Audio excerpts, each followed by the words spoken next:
আজকে আমরা চলে এসেছি আরামবাগের এক বিশিষ্ট মানুষ, চিকিৎসা জগতের যার সত্যি খুব অবদান রয়েছে আরামবাগের বুকে, ডক্টর মনোজিৎ মুখার্জি। মনোজিৎ মুখার্জি চেম্বারে খুবই ব্যস্ত মানুষ, রোগীরা রয়েছেন বাইরে, লম্বা লাইন, তারই মধ্যে একটু সময় বের করছি। কারণ আপনারা জানেন যে বেশ কয়েকদিন ধরে আমরা আরামবাগের যারা খুবই প্রতিষ্ঠিত মানুষ, রাজনীতির সঙ্গে সরাসরি যুক্ত নন অথচ খুব সমাজ সচেতন মানুষ, সামনে লোকসভা নির্বাচন, তার ব্যক্তিগত বিষয় নিয়ে অনেক অজানা তথ্য তো আমরা জানছি, তার সঙ্গে পলিটিক্যালি ভিউটাও আমরা জানার চেষ্টা করছি। ডক্টর মনোজিৎ মুখার্জিকে আমরা আজকে পেয়েছি, খুবই ব্যস্ততম মানুষ। আমি প্রথমে ক্ষমা চেয়ে নিচ্ছি যে এত রোগী বাইরে রয়েছে, তার মধ্যে সময়টা বের করা। এখন লোকে মাঝখানটায় শোনা গিয়েছিল যে আপনি খুব অসুস্থ হয়ে পড়েছিলেন, আপনাকে হাসপাতালে ভর্তি করতে হয়েছিল। এখন আপনি কেমন আছেন? ভালো আছি, ভালো আছি। সমস্যাটা অ্যাকচুয়ালি কি ফিজিক্যালি? সমস্যাটা হচ্ছে যে আমি চাপ নিতে পারছি না। এককালে অনেক চাপ নিয়েছি, সেটা এখন শরীর প্রতিশোধ নিচ্ছে যে এখন আর চাপ নিলেই আমি অসুস্থ হয়ে পড়ছি। বিরাট কিছু নয়, কিন্তু অসুস্থ হচ্ছি। এটা কি ধরনের, কোন পার্টসে এটা কি, ব্রেনের চাপ না? বিভিন্নভাবে যেমন এর আগের বার আমার হঠাৎ ডিহাইড্রেশনের জন্য প্রেশারটা অস্বাভাবিক ফল করে গেল, সবাই ভয় পেয়ে গেল, ডাক্তাররাও ভয় পেয়ে গেল, বাড়ির লোক ভয় পেয়ে গেল, কলকাতায় ছোটো, যে তাহলে কেন এরকম হলো, আসলে ডিহাইড্রেশন থেকে হয়েছে, সারাদিন খাটাখাটনি হয়েছে, এই ছোটোখাটো ব্যাপারেই হচ্ছে। ডক্টর মনোজিৎ মুখার্জিকে এই নামটা কিন্তু মহকুমা কেন, তার বাইরেও মানুষ অনেকে জানেন, কিন্তু আপনার ব্যাকগ্রাউন্ডটা অনেকে হয়তো জানেন না। তবু একটু জানাবার চেষ্টা করবো যে অ্যাকচুয়ালি আপনার আদি বাড়ি কোথায় এবং আরামবাগের সঙ্গে যোগসূত্রটা ঠিক কীভাবে? আমার আদি বাড়ি সিউড়ি, বীরভূমে। দেশের বাড়ি গ্রামে আমাদের আছে, বীরভূমে। আমরা সিউড়িতে থাকি, আর চাকরি করতে করতে যেমন ভাসতে সবাই আসে, আমি চলে আসি আরামবাগে, পোস্টিং নিই। তারপরে আমি চাকরিতে কিছু অনাচার বলুন, দুর্নীতি বলুন, অসভ্যতা বলুন, সব কিছুর প্রতিবাদে আমি চাকরিতে স্বেচ্ছা অবসরের দরখাস্ত দিই। কত বছরের মাথায়? এটা আমি 2002 সালে থেকে শুরু করেছি, 2003 সালেই দিয়েছি। একটি ঘটনার পরিপ্রেক্ষিতে, কারণ হসপিটালে কিছু মানুষ চাইছিল যে তাদের কথা মতো হাসপাতাল চলতে হবে, তারা একটু রাজনৈতিক বলুন বা যাই বলুন, দাদা বলুন, এইসব করে আর কি এগুলো করা, এবং সেটা হসপিটালের যে স্বাভাবিক পরিবেশটাকে নষ্ট করছিল। এর বিরুদ্ধে আমি লড়াই করতাম। আমি একটাই কথা বলতাম, লেখাপড়া শিখেছি, ডাক্তারি করব, আমি আর রুগী, এর মাঝখানে আমি কাউকে চিনি না, ব্যাস। তো সেটা যখন মানুষের সংঘাত লাগে, কেউ সেই সংঘাতটা নিতে পারে, কেউ সেটা নিতে পারে না। আমি চেয়েছিলাম প্রতিবাদ করে যে না, চাকরিটা আমি ছাড়বো। এবং এই প্রতিবাদ পত্রে আমি যে স্বেচ্ছা অবসর নিচ্ছি, এটা ঊর্ধ্বতন কর্তৃপক্ষ, তখনকার যিনি হেলথ ডাইরেক্টর ছিলেন 2003 সালে, তিনি এটাকে খুব প্রেস্টিজ ইস্যু করে নিলেন, সম্মানের ব্যাপার হিসেবে, যে না, আমাকে প্রত্যাহার করতে হবে। না, আমি প্রত্যাহার করবো কেন? আমি সত্যি কথা লিখেছি, আমি তো কোনো মিথ্যে কথা লিখিনি যে আমার শরীর খারাপ, আমার বাবার বয়স হয়েছে, এসব বলে আমি মিথ্যে কথা বলে আমি চাকরি ছাড়বো না। আমি যা সত্যি তাই লিখবো, বাস। তাতে আপনারা খারাপ হোক ভালো হোক, যা আমি করার করছি। এই নিয়ে তারপর আমাকে একটা ট্রান্সফারের নাটক করা হলো। সাধারণ মানুষ রাস্তায় বসলেন বিভিন্ন জায়গায়, আরামবাগ শহরে নয়, গ্রামাঞ্চলেও রাস্তা অবরোধ, বহু কিছু হলো। তো সেটা একটা আমার জেদ চড়িয়ে দিল যে এইগুলোর বিরুদ্ধে একটা প্রতিবাদ করা দরকার। প্রতিবাদ সবসময় হাত পা ছুঁড়ে ঝান্ডা নিয়ে ডান্ডা নিয়ে করতে হবে তা নয়, কাজের মধ্যেও প্রতিবাদ করা যায়। তা আমি চেয়েছিলাম যে মানুষদের কিছু সার্ভিস দেবো, তারপর আমি যাব, আমার জেদটা পূর্ণ করে যাব। কিন্তু মানুষ ভালোবাসেন, তারা এবার ধরুন আমাকে, আমি ভাড়া বাড়িতে ছিলাম, খুব কষ্ট করেছিলাম, মাঝে মাঝে মনে হতো যে পরাধীন, ভাঙা ফুটে বাড়িতে আসি, কিছু করতে পারছি না। তো যাই হোক, আমাকে জায়গা জমি দেখে একেবারে লোকের জমি কিনিয়ে এখন আমি আরামবাগের বাসিন্দা। যতদিন থাকলাম, যেদিন মনে হবে আবার চলে যাবো, আমি কলকাতায় হোক, আমার দেশের বাড়িতে হোক, যেখানে হোক, আমি চলে যাব। দেশের বাড়িতে আপনার এখনো যাতায়াত আছে, যোগসূত্র আছে? নিশ্চয়ই। আমার কে আছে? আমার ভাইরা আছে, হ্যাঁ, আমার ভাইয়েরা সব আছেন। হ্যাঁ। আপনি এমনি মেডিকেল স্টুডেন্ট কোথাকার? আমি ক্যালকাটা ন্যাশনাল মেডিকেল কলেজের। কোন ব্যাচ? আমি 69 ব্যাচ। তারপরে আপনি চলে এলেন আরামবাগে, থেকে গেলেন, কিন্তু বিতর্কটা আপনি উস্কে দিলেন যে চাকরি ছাড়ার বিষয়টা। অ্যাকচুয়ালি সেটা কোনো বড় পলিটিক্যাল ফিগার যিনি আপনার মনে হয়েছে যে কাজে বাধা দিচ্ছেন? আমি একটা কথা বলি, আমরা সবসময় কিছু ক্ষেত্রে যেমন ঝগড়া গণ্ডগোল কিংবা দুর্নীতির ক্ষেত্রে প্রথমে আঙুলটা তুলি রাজনৈতিক নেতাদের দিকে। এটার যেমন একটা সত্যি দিক আছে, সেটা ঠিক, রাজনীতির এখন কলুষিত হয়ে গেছে। আছেন ভালো লোক তো নিশ্চয়ই আছেন, সব জায়গাতে আছেন, আপনার আমার মধ্যে আছেন, সব জায়গায় আছেন, ঠিক আছে। আবার মানে এখানে একটু খারাপভাবেই আমি কথাটা বলছি, এটা একবারে ঠিক মানুষের ভাষায় বলছি, আমি যেটা শুনি সবার কাছ থেকে, যে লোকে বলতে মাওবাদীরা নাকি সবই খারাপ। কিন্তু কিছু লোক প্রশ্ন করেন মাওবাদীরা খারাপ না কামাওবাদীরা বেশি খারাপ। তার মানে আমাকে মাওবাদীর সমর্থক হতে হবে তা কিন্তু নয়।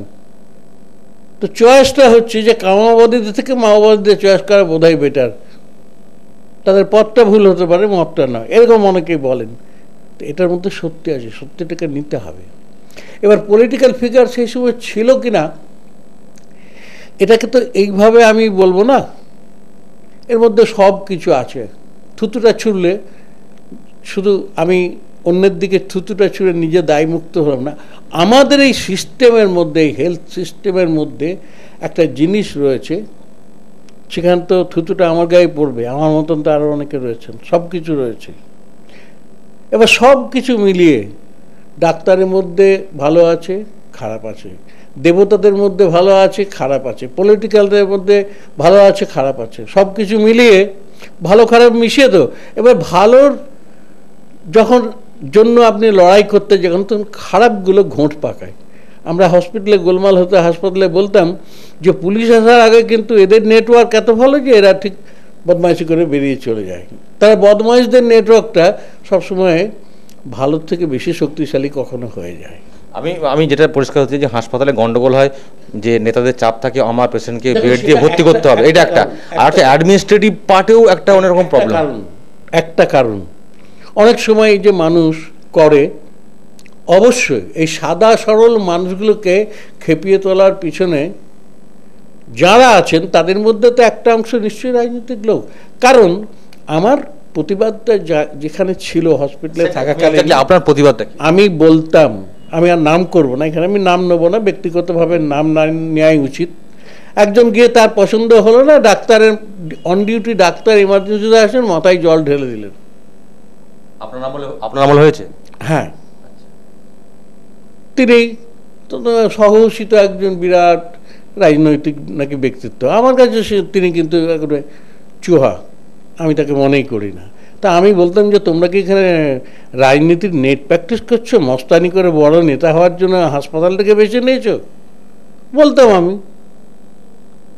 কারণ আমি সবসময় বলতাম যে আমি কিন্তু তোমাদের দেওয়া এখানে চাকরি করতে আসিনি, কিছুই না, ট্রান্সফার করবে, ব্যাগ গোছাবো, চলে যাবো আরেকটা জায়গায়, একই কাজ করব, এটা তোমরা মনে রাখবে। তো এই যে মানুষগুলো এরা হাসপাতালে গিয়ে প্র্যাকটিস করতো, নেট প্র্যাকটিস, নেতা হওয়ার জন্য, সেটা একটা যেমন কারণ আছে, তেমনি আরও শুধু পলিটিশিয়ানদের দোষ দিলে হবে না। পলিটিশিয়ানদের দিয়ে আমরা তাকাবো, ঠিক কথা, সবাই ভালো নেই, খারাপ আছে, আমরা নিজেরা ঠিক আছি তো? এই প্রশ্নটা যদি আমরা নিজেদেরকে করি তাহলে দেখা যাবে স্বাস্থ্য বিভাগে বোধহয় কোনো শ্রেণী বাদ যাবে না যেখানে একেবারে সব ধোয়া তুলসী পাতায় ভর্তি হবে না। অর্থাৎ হাসপাতালের মধ্যেও একটা অ্যাডমিনিস্ট্রেটিভ পার্টেও একটা কোথাও একটা গ্রুপিং হয়, কাজে বাধা দেওয়া হয়।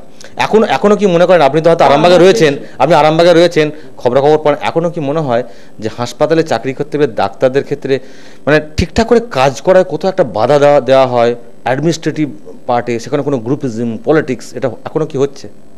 দেখুন, এখন তো আমি হসপিটালে নেই, কাজে আমার বলতে যাওয়াটা বোধহয় খুব ভালো কথা হবে না। আমি পুরো বিষয়টা না জেনে কখনোই বলি না, কিন্তু আমার সময় আমি দেখেছি হ্যাঁ এটা হয়। এবার আপনি এত পলিটিক্সের কথা বলছেন, কিন্তু এই খবর রাখছেন যে লোকসভা নির্বাচন আসছে, কারণ আপনি প্রচুর ব্যস্ত, রোগী নিয়ে ব্যস্ত, সুতরাং নিশ্চয়ই টিভি খবর কাগজ আপনি পড়েন, খোঁজখবর রাখছেন যে লোকসভা নির্বাচন আসছে। হ্যাঁ, মানুষ শুনুন, আমি কোনো বিশেষ রাজনীতির লোক নাও হতে পারি, কিন্তু আমার একটা রাজনৈতিক চয়েস থাকতে পারে, যেকে আমি ভোটটা দেব, থাকতেই পারে। সেই চয়েসটা কখনো পাল্টেও যেতে পারে। মানুষ হিসেবে আমি বলবো প্রত্যেককে, যারা অন্তত শিক্ষিত, তাদেরকে রাজনৈতিক সচেতন হতে হবে। আপনি প্রত্যেকদিন ভোটটা দেবো কি করে? যদি রাজনৈতিক সচেতন, তিনি কোনো দলের লোক নাও হতে পারেন, কিন্তু তার কিছু আকাঙ্ক্ষা থাকতে পারে, তার কিছু মত থাকতে পারে, সেই মতটা যে রাজনৈতিক দলের পক্ষে যাবে বেশিরভাগটা, তখন তিনি তাকেই ভোট দেবেন। এটাই তো হয়ে থাকে, এটাই তো বাস্তব। আবার তার পরের বার মনে হলো যে না, এটা নয়, আমি ভুল করেছি, তাহলে সে আবার অন্যজনকে দেবে। এটাই তো ঘটছে। অনেকেই আছেন বিভিন্ন প্রফেশনে থেকে পলিটিক্সে চলে আসেন, বিশেষ করে আপনাদের ডাক্তারের সংগঠনের মধ্যেও একটা পলিটিক্স ঢুকে গেছে। যেমন আগে যে সংগঠন ছিল, এখন প্রোগ্রেসিভ নামে অন্য সংগঠন হয়েছে। ডক্টর মনোজিৎ মুখার্জির কাছে কখনো অফার আসেনি যে ডাক্তারি পেশার পাশাপাশি একটু পলিটিক্সটা যদি জয়েন করা যায়? ভীষণভাবে এসছে, এবং আমি খোলাখুলি বলছি, একটি নয় একাধিক রাজনৈতিক দল থেকে এটা বহুবার এসছে। একবার তো কাগজে খবরও হয়েছিল, সবই হয়েছিল। এমন রুটে গেল যে আমি কলকাতা থেকে ফিরে এসে সব দেখি লোক আমার সঙ্গে দেখা করতে আসছে, মানে এরকম ব্যাপারটা হয়েছিল। কী করে হয়েছিল সেটা আমি যাচ্ছি না, আপনারাই ভালো জানবেন। কোন একটি সংবাদপত্রে এরকম একটা হয়েছিল, এ করে কথাটা একেবারে মিথ্যে নয়, হয়েছিল। কিন্তু দেখুন, আমি এটা চাইনি, কারণ রাজনীতির জায়গাটা আমার মনে হয়েছে বারবার, দেখুন সবাই খারাপ নয়, সব রাজনৈতিক লোক খারাপ হতে পারে না, কিন্তু ইন জেনারেল এখন এটা মানতে হবে, রাজনীতির একটা ব্যাপক অংশ এটা কলুষিত হয়ে গেছে, যার জন্য মানুষরা এখন ঠিক যেমনভাবে, ধরুন আমি নিজের কথাই বলছি, আমি আমার পেশার কথা বলছি, ডাক্তারদেরকে মানুষ আগে ঈশ্বরের জায়গায় বসাতো, ঈশ্বর আল্লাহ গডের জায়গায় বসাতো, এখন আর বসায় না। কেন? কারণ আমরা দোষ করেছি, অন্যায় করেছি, যা করেছি, মানুষের শ্রদ্ধাটা আমরা হারিয়েছি। নেতাজি সুভাষচন্দ্র একটা লোক ছিল, তার কি পরিচয় ছিল? হিন্দু না মুসলমান না খ্রিস্টান, এসব কিছু ছিল কি? ছিল না। তা এক কথায় মানুষ কিন্তু শ্রদ্ধায় মাথা নত করে। এখন সেগুলো কতটা পাওয়া যায়? কিন্তু আপনি যখন এসেছিলেন সেই সময় তো খানিকটা তাও ছিল, পলিটিক্সের সম্মান ছিল। আপনি কেন, মানে কি কারণ আপনি কেন রাজনীতি করতে চাইলেন? আমি একটা জিনিস আমি বুঝেছি, ডক্টর নির্মল মাঝি তিনিও ডাক্তার, তিনি একজন মন্ত্রী, এরকম দস্তিদার ডক্টর কাকলি ঘোষ দস্তিদার, তিনিও একজন এমপি। কাকলির স্বামী ডক্টর সুদর্শন ঘোষ দস্তিদার আমার ব্যাচের ছেলে, কাকলিও আমার পরিচিত। কিন্তু প্রশ্নটা সেখানে নয়, এটা যে যা কেউ যদি মনে করে আমি রাজনীতির মধ্যে দিয়ে দেশে কোনো ভালো কাজ করব, নিশ্চয়ই সেটা করতে পারে। আমার সেটা মনে হয়নি, এখনও আমার মনে হচ্ছে না সেরকম কিছু, যে সেটা আমার ব্যক্তিগত সেই ক্ষমতাটা নেই, কিন্তু সেটা আরেকজনের থাকতেই পারে। বাড়ির আপনার মানে ব্যাকগ্রাউন্ড ফ্যামিলিতে কেউ কি রাজনীতির সঙ্গে কোনোভাবে যুক্ত? না না না না, পূর্বপুরুষের কেউ কোনো পলিটিক্সে? না না না, মানে কীরকম জানেন, ব্যাপারটা হচ্ছে যে আমার দাদু সেই আমলে, যাকে তখন তো ব্রিটিশ আমলে বোধ হয়, কি ব্রিটিশ আমলে পরে, স্বাধীনতার পরে ওই ডিস্ট্রিক্ট বোর্ড ছিল, ডিস্ট্রিক্ট বোর্ড, জেলা বোর্ড। তা আমার ইউনিয়ন বোর্ড, আমার দাদু সেখানে প্রেসিডেন্ট ছিলেন, আর কী সব ছিলেন নানা রকম। তো তিনি আমাদের ওই পূর্বপুরুষদের বলছি, সব হচ্ছে কংগ্রেসি। কীরকম কংগ্রেসি? না, ওই নেতাজির দল আর নেতাজির ছাড়া অন্য যে কংগ্রেসের দুটো যে গোষ্ঠী ছিল, সেটার মাঝখানে হাইপেন ছিলেন আমার দাদু, এবং নেতাজির গোষ্ঠীর সঙ্গে মানে প্রচণ্ড ভালো একটা সম্পর্ক ছিল, প্রচণ্ড ভালো। আবার অতুল্য ঘোষের সঙ্গেও খুব সম্পর্ক ছিল। তাই এবার সেটা কী করে কি রাজনীতির আমি তো আর কোনোদিন করিনি, বলতে পারবো না, এইটুকু আমার ফ্যামিলিতে ছিল। আপনি যখন আরামবাগে আছেন, বলি আবার আমাদের বাড়ি থেকে আমার কাকা, তিনি খুব অসময়ে মারা গেছেন, বিষ্ণুপুর রামানন্দ কলেজের ছিলেন। পরবর্তীকালে তিনি আইএস পরীক্ষায় রেকর্ড নাম্বার পেয়েছিলেন। তিনি একেবারেই প্রথম থেকে তিনি কমিউনিজমের পরে, কমিউনিস্ট মানে এর পরে, বুঝতে পারছেন, সাম্যবাদ, সোশ্যালিজম, কমিউনিজমের পরে, এবং আমরা খুব কাকার দিয়ে অনুপ্রাণিত, ফলে আমাদের রক্ত দুটোই আছে বলতে পারেন, যদি বলেন। না, এখন আপনি কি মতবাদে বিশ্বাসী? এখন তো সবটাই গোলমাল পেকে এক হয়ে গেছে। আমি এখন বললাম, আমি বললাম যে রাজনীতির সম্পর্কে কেউ কেউ ভালো কাজ করছেন, কেউ কিছুটা করছেন, কেউ খানিকটা করছেন, তার অনেক আবার ডিফেক্টও দেখা দিচ্ছে। এখন এই ডামাডোলের মধ্যে দিয়ে একটা চলছে এখন পর্যন্ত, মানে এইভাবে যে আমি কোন মতবাদকে সমর্থন করি না, আমার এটাই মতবাদ যে যারা সত্যিকারের যদি জেনুইন জিনিসটা মানুষকে দিতে পারে তাহলে সেটাই হওয়া উচিত রাজনীতি, এবং সেই দলকেই সমর্থন করা উচিত। সেই নিরিখে আমি এক্ষুনি বলবো না যে এইটাই আমার ভালো লাগে। হাতে তো বেশি সময় নেই, লোকসভা নির্বাচন সামনে চলে এসছে। এখন তো একটাই মানে সেন্ট্রালি একটা বড় হাওয়া নরেন্দ্র মোদী, রাহুল গান্ধীর নামও উঠে আসছে। এই দুজনকে মানে রাহুল গান্ধী একেবারে ইয়াং ছেলে, ইয়াং যুগের, নরেন্দ্র মোদী পোক্ত একজন রাজনীতিক, রাজ্যের মুখ্যমন্ত্রী ছিলেন এবং 5টা বছর সরকার চালিয়েছে কেন্দ্রে। এই দুজনকে কীভাবে ব্যাখ্যা করবেন? দেখেন, এই দুজনকে বললে তো হবে না। আমাদের এখানে একটা নাম মাঝখানে আপনি বাদ দিলেন কিনা জানি না, বাদ পড়ে মমতা বন্দ্যোপাধ্যায়। নিঃসন্দেহে তার রাজনীতিতে অবদানটা অস্বীকার করার কোনো উপায় নেই।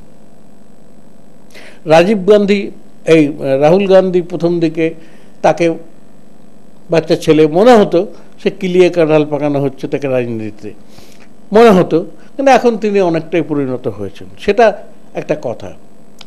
তিনি যা বলছেন স্বপ্নটা ভালোই দেখান। মোদিও যখন এসেছিলেন তার আগে স্বপ্ন ভালোই দেখেছিলেন, মানুষ সে স্বপ্নে বিভোরও হয়েছিল, কিন্তু স্বপ্নভঙ্গ বোধহয় অনেকেরই হয়েছে। তবে এটাও ঠিক, তার রাজনীতি যাই থাক, প্রত্যেক রাজনীতির মধ্যে কিছু সত্যি কথা আছে। আমি খোলাখুলি যেটা মনে হয়, প্রত্যেক রাজনীতির মধ্যে কিছু সত্যি কথা আছে। আমরা ধরুন নরেন্দ্র মোদী, তিনি এই পাকিস্তানের বিরুদ্ধে, এই মুসলমানদের বিরুদ্ধে, এই অমুক, এই সেনাদের নিয়ে অমুক, এই নানা রকম যে ব্যাপারগুলো হচ্ছে, বা ধরুন নোটবন্দিতে যে অসংখ্য মানুষের যে এটা হলো ব্যবসা বা আমাদের জিডিপিটা অনেক কমে গেল, উনি পরিসংখ্যান দিয়ে দেখাচ্ছেন। কিন্তু যারা অর্থনৈতিক বিশেষজ্ঞ, একবার আন্তর্জাতিক বিশেষজ্ঞ খ্যাতি যাদের, তারা বলছেন যে পরিসংখ্যানটার মধ্যে ভুল আছে।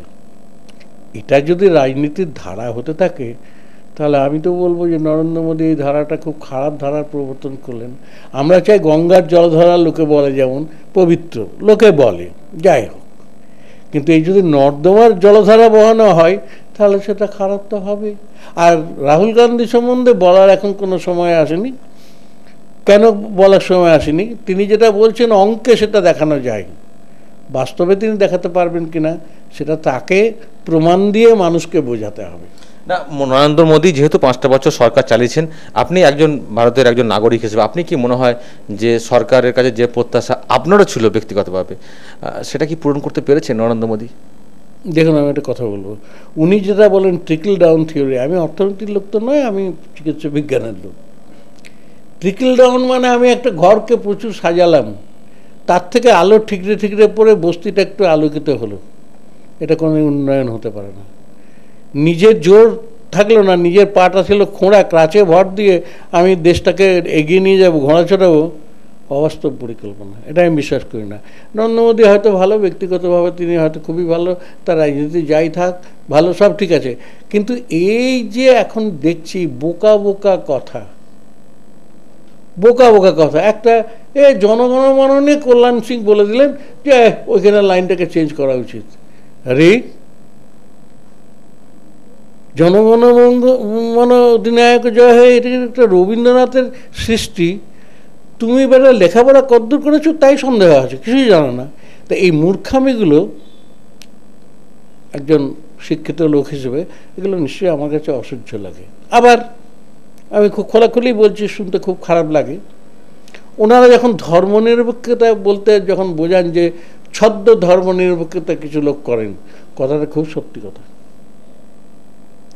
এখানে এখন তসলিমা নাসরিনের উপরে হলো, আমি বললাম তো বামপন্থার উপরে আমার অগাধ শ্রদ্ধা আছে।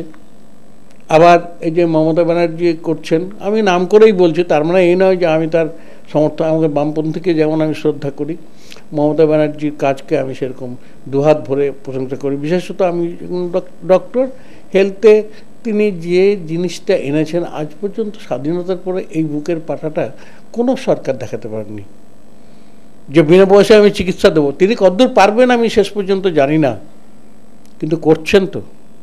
দামি দামি ওষুধ, হার্টের যন্ত্র কি অমুক যাই, ক্যান্সারের ওষুধ দামি দামি, মানে যেগুলো 1 লাখ 1.5 লাখ 2 লাখ টাকা খরচা, মানুষকে বিনা পয়সায় দিচ্ছেন। হয়তো সেটা যথেষ্ট নয়, কিংবা হয়তো শেষ পর্যন্ত এটা পারবেন না, হতে পারে, সেটা সত্যি, কিন্তু প্রচেষ্টাটার মধ্যে আমাকে তো সাধুবাদ দিতেই হবে। যেটা সাদা সেটাকে সাদা তো বলতেই হবে, এইটুকু আমি বলতে পারি। আপনি যেটা বলছিলেন যে যেটা আপনি বললেন ধর্মনিরপেক্ষতার কথাটা, আমরা সবাই প্রচুর চেঁচাই।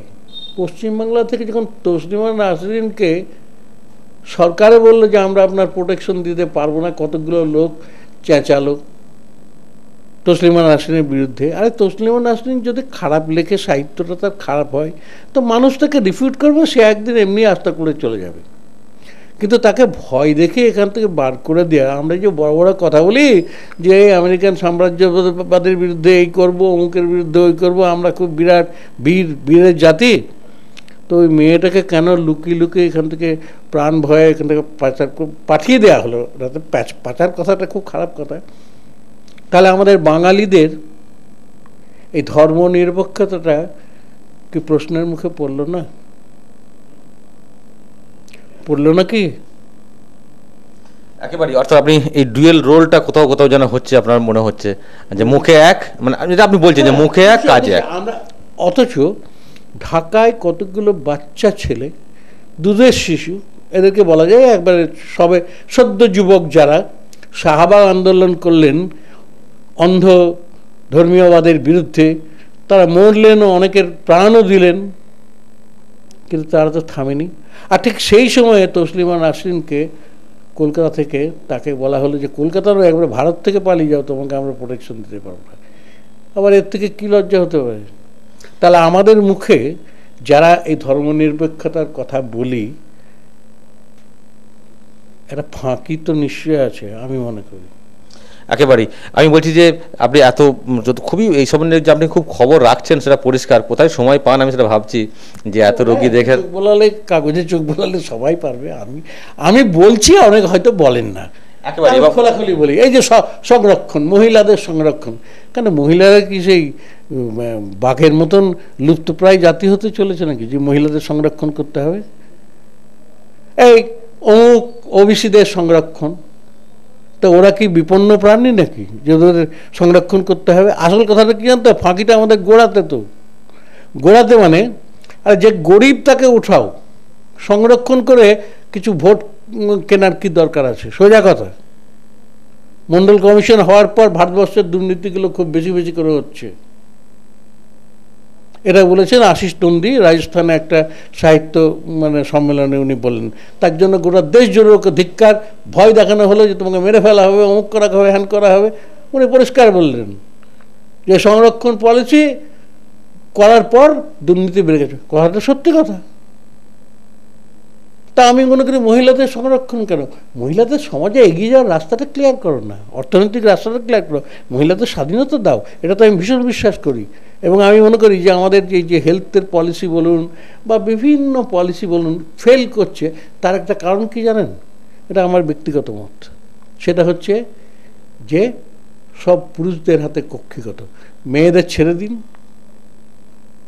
ওরা মায়ের জাত,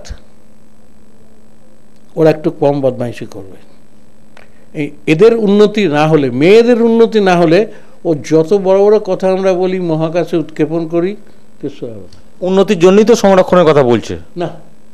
এই সংরক্ষণ করে উন্নতি হয় না। এই সংরক্ষণ করে উন্নতি হয় না। আমি বলছি তার উল্টো দিকটাকে ভাবুন না। অ্যাজ এ হোল মেয়েদেরকে শিক্ষার ব্যবস্থা করুন। সেই জন্যই বলছি যে এই যে কন্যাশ্রীটা, আমি কথায় কথায় বলছি, আমি রাজনৈতিক কি বিশ্লেষণ তারা করবেন, রাজনীতির লোকেরা করবেন। আমি একটা সাধারণ মানুষ, একজন ধরুন একজন চিকিৎসক, বুদ্ধিজীবী বলেন আপনারা, অনেক সময় বুদ্ধিজীবীদের বুদ্ধির থেকে দুর্বুদ্ধিজীবী বেশি হয়ে যায়। সেই জন্য আমি ওই যে নিজের কথাগুলো আগে বলে ফেলেছি যে আমাদের দুর্বুদ্ধিগুলো কোথায়, মানুষ আমাদের শ্রদ্ধা হারিয়ে গেছে। কিন্তু আমরা যেটা চাইব যে কন্যাশ্রীতে দেখুন, সাইকেল কেউ বিক্রি করে দিচ্ছে, কেউ অমুক করছে, হ্যান করছে, সেটা কিন্তু কথা হতে পারে না। নিয়ম যখনই করবেন তার ব্যতিক্রম কিছু থাকবে। কিন্তু কন্যাশ্রী হওয়াতে কিছু হয়েছে, মানুষের কিছুটা হয়েছে। অর্থাৎ এখানে তো একটু বলতে হবে যে হ্যাঁ এটা করা যায়, করা হয়েছে, কিন্তু এর আগে তো কেউ এটা ভাবেননি, করেছে তো একেবারে। এবং আমি আরামবাগে, আপনি অনেকদিন ধরে রয়েছেন, আরামবাগের অনেককে আপনি চেনেন। যে ঘটনা, যে সময় চাকরি ছেড়েছেন, এটা পরিষ্কার যে সেটা বাম আমলে আপনি চাকরিটা ছেড়ে দিয়েছেন হাসপাতাল। বাম আমলে। বাম আমলে গোপাল কস ছিলেন পৌরসভার চেয়ারম্যান, তিনি কি কখনো আপনার উপরে প্রভাব কাটিয়েছেন? দেখুন, এটা এতটা ব্যক্তিগত স্তরে আমি যেতে চাই না। আমি এইটা সেটা বললে শুধু একজনের নাম কেন, আরও অনেক হতে পারে। অনিল বসু? না, আমি বলছি ব্যক্তিগতভাবে আমি বলতাম, আমার যেটা মনে হয়েছে, অনিল বসু বলুন, বিনোদ দাস বলুন, এই বলুন, গোপাল কচ বলুন, সবাই যার কথা বলছি, যে আমি যেটা মনে করি যে আমাদের সম্পর্কটা, আমি চাকরি করতে এসেছি, আমি একজন চিকিৎসক, সরকারি কর্মচারী, আমার সঙ্গে প্রত্যেকের পলিটিক্যাল, নন পলিটিক্যাল, এনিবডি যারা সম্মানীয় পদে আছেন, আমাদের সঙ্গে সম্পর্কটা হবে সম্মান এবং শ্রদ্ধার। তিনি আমাকে করবেন, আমার থেকে বয়সে বড় হলেও তিনি আমার সম্মানটুকু এটুকু দেবেন। আবার আমি একজন সিনিয়র হিসেবে, একজন বরিষ্ঠ নেতা হিসেবে কেউ যদি থাকেন, তাকে আমি সম্মান, এই সম্পর্কটা। কিন্তু এর বাইরে যদি কেউ বলেন ঠ্যাঙাড়ি বাহিনী দিয়ে তোমাকে এই কাজ করতে বাধ্য করাবো, তাহলে আমি নেই, তাহলে আমার সঙ্গে সংঘাত। ডাক্তাররা সম্মান কোন আমলে বেশি পাচ্ছে, বাম আমলে না এই তৃণমূল সরকারের আমলে? এইভাবে দেখুন, আমি ভাবিনি এখনো পর্যন্ত কোন আমলে নয়, কিন্তু মানে এইভাবে তো কর্মসংস্কৃতি, কাজের স্বাধীনতা, যদি আপনি এই মুহূর্তে সরকারি এতে নেই। কর্মসংস্কৃতিটা কেমন জানেন তো, দুধের মতো। দুধটাকে ভালো পাত্রে রাখলে দুধটা ভালো থাকবে, দুধটাকে যদি একটা নোংরা পাত্রে রাখেন, দুধটা ঘেটে ঘোল হয়ে যাবে। কর্মসংস্কৃতিটা হচ্ছে ঘেটে ঘোল হতে বেশিক্ষণ সময় লাগে না, এটা আমার চোখে দেখা। তৈরি করতে প্রচুর কষ্ট করতে হয়, স্যাক্রিফাইস করতে হয় একেবারে। কিন্তু আপনি তো, আমি ভোটের কথায় আসি, আপনি তো বীরভূমের এখনো ভোটার না আরামবাগে? না, আমি এখন আরামবাগের ভোটার হয়েছি দীর্ঘদিন। আরামবাগের লোকসভা কেন্দ্রে যারা প্রার্থী হয়েছেন চেনেন, মানে চেনা জানা আছে? আমি বিজেপির যিনি, তাকে আমি চিনি না। আর শক্তিমোহন মালিককেও চিনি, অপূর্ব পোদ্দারকেও দেখেছি দু একবার। অপরূপা পোদ্দার তিনি বর্তমান সিটিং এখনো বিদায়ী এমপি, আর শক্তিমোহন মালিক আগে আপনি দেখেছেন, এই দুজনকে কিভাবে ব্যাখ্যা করবেন? দেখুন, এখন আমি সত্যি কথা বলতে কি, মানে এইভাবে ব্যাখ্যা করাটা হয়নি, কারণ এখন আমি খুব বেশি বিরাট কিছু আমি এখন জানি না। সত্যি কথা বলতে কি, আমি শারীরিকভাবে এইভাবে বিভিন্নভাবে রয়েছি। তো আগে যেমন খুব সহজেই আমি বাইরে বেরোতে পারতাম, সব দেখতে পারতাম, করতে পারতাম, এখন তো আমার কাজকর্মটা খুব সংকুচিত হয়ে এসছে, পরিধিটা আমার শারীরিক কারণে। সেই জন্য আমি খুব বেশি না জেনে কারো সম্বন্ধে কিছু বলবো না। তিনি কতটা করেছেন শুনি, কাগজে দেখি, ব্যাস এই পর্যন্ত। কিন্তু শুধু কাগজে দেখলে আমি বিশ্বাস করবো তা কিন্তু নয়, আমাকে তো আর একটু বেশি জানতে হবে। আমি আপনাকে এখনো পরিষ্কারভাবে জানতে চাইছি না যে আপনি কাকে ভোট দেবেন, এটা বলা সম্ভব নয়, কিন্তু আমি এটুকু বলতে চাইছি, সিদ্ধান্ত নিয়েছেন? না, এখনো আমি সিদ্ধান্ত নিয়েছি কথা বলা ভুল, এখন আমি ভাবিনি ভোট সম্বন্ধে, কারণ আমি একটু অন্য ব্যাপারে খুব ব্যস্ত আছি। তো সেই জন্য ভোট নিয়ে আমি খুব একটা এখনো ভাবিনি। মানে আপনি একেবারে তার হবে, ভোট তো দিতেই হবে নিশ্চয়ই। না, তার মানে আমি লক্ষ্য রাখছি নিশ্চয়ই, আমি তো আমাকে তো জানতেই হবে, প্রতিদিন আমি কাগজ দেখছি, এটা দেখছি, ওটা দেখছি, সবই দেখছি। এখনো সিদ্ধান্তে আসেননি, মানে তার মানে আপনি একেবারে নির্দিষ্ট কোনো পন্থায় বিশ্বাসী নন, যেটা বোঝা যাচ্ছে। আমি বলছি দুটো, আমার যদি সেরকম হতো তাহলে আমি আপনাকে খোলাখুলি বলতাম, এটা নিয়ে আমার কোনো দ্বিধাফিধা নেই যে আমি নোটা দেবো, কিন্তু আমি তো নোটা বলিনি, অতএব ভোট আমি কাউকে না কাউকে দেবো। না, সেই সিদ্ধান্তটা এখনো নেওয়া হয়নি। না, নিশ্চয়ই না।